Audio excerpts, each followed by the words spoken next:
அதாவது இடித்தாது இல்லாத ஏமரா மன்னன் அப்படிங்கிற மாதிரி ஆளுநர் ஒரு நல்ல வாத்தியாரா இருந்துட்டு இதெல்லாம் சரி பண்ணுங்க, உங்க ஆட்சியில சரியில்லை, தாழ்த்தப்பட்டவர்கள் மீதான தாக்குதல்ங்கிறது தொடர்ந்து நடந்துட்டு இருக்குது.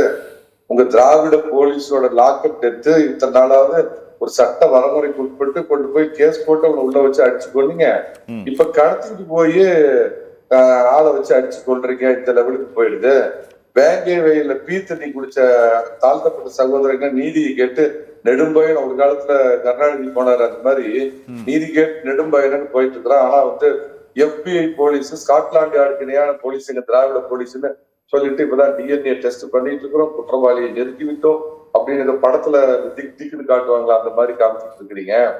இந்தியாவுடைய தலைநகரா போதை தலைநகரா தமிழ்நாடு மாறிட்டு இருக்கு. ஸ்கூல் பக்கத்துல பாத்தீங்கன்னா நாங்கெல்லாம் படிக்கிறப்ப கல்கோடா மிட்டாய், கடலை மிட்டாய் கிடைக்கிற மாதிரி இப்ப போதை லாகரி வசதிகள் எல்லாம் கிடைக்குது அப்படின்னு இந்த மாதிரி பட்டியல் போட்டு இங்க நடக்கிற அட்டூழியங்கள். இப்ப சமீபத்துல பாத்தீங்கன்னா பங்களா படுகொலை, இந்த கோயம்புத்தூர் இந்த பக்கம்லாம் தனியா இந்த பண்ணை வீடுகள்ல இருக்கிற வயதானவர்களை அடிச்சு கொண்டு அவங்ககிட்ட வழிப்பறி பண்றது, நேர்மையான அரசு அதிகாரிகளை அலுவலகத்திலேயே புகுந்து வெட்டி கொள்றது, யூனிஃபார்ம்ல இருக்கிற மகளிர் போலீஸுக்கே போய் பாலியல் சீண்டல் பண்றது, இந்த மாதிரி சட்டம் ஒழுங்கு சண்டி சிரிக்குது, போதை சுடுகாடு ஆகிட்டு இருக்குது, கள்ளச்சாராயம் குடிச்சு தாலி இருக்கிறாங்க.